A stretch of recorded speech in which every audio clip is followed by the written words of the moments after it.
أعوذ بالله من الشيطان الرجيم.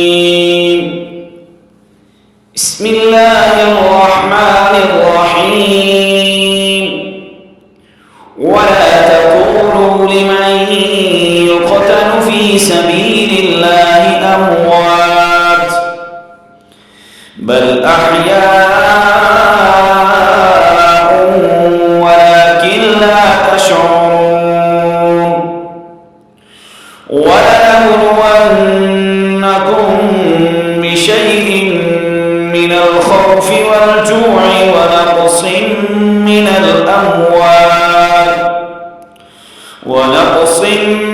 الأموال والأنفس والثمرات وبشر الصابرين الذين إذا أصابتهم مصيبة قالوا إنا لله وإنا إليه راجعون. أولئك عليهم صلوات من ربهم ورحمة وأولئك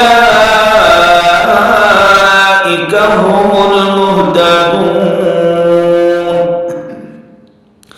إن الصفا والمروة من شعائر الله فمن حج البيت أو اعتمر فلا جناح عليه أن يطوف بهما ومن تطوع خيرا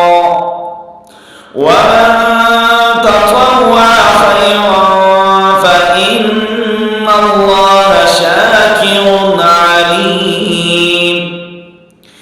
إن الذين يكتمون ما أنزلنا من البينات والهدى من بعد ما بيناه للناس في الكتاب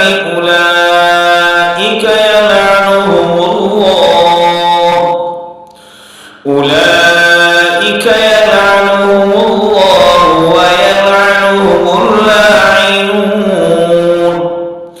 إلا الذين تابوا وأصلحوا وبينوا فأولئك أتوب عليهم وأنا التواب الرحيم.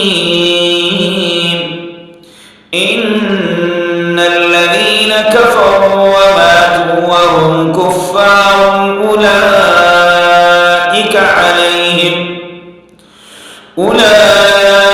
عليهم لعنة الله والملائكة والناس أجمعين خالدين فيها لا يخفف عنهم العذاب ولا هم ينظرون. وإلهكم إله واحد لا إله إلا هو الرحمن الرحيم. صدق الله العظيم. अल्हम्दुलिल्लाह सुम्मा अल्हम्दुलिल्लाह। 22वां सबक दूसरा सिपारा सूरतुल बकरा चल रही है। ये हम आपको सबकन कुरान पाक पढ़ा रहे हैं। अगर आप तक ये पहुंच रहा है, आप दूसरों तक पहुंचाने में हमारी मदद कीजिए। कुरान पाक की नश्र व अशात ये मग़फ़िरत का ज़रिया है, ये इंसान की बख्शिश का ज़रिया है। तो इस काम में आप हमारा साथ दीजिए। अस्सलामु अलैकुम व रहमतुल्लाहि व बरकातुहू।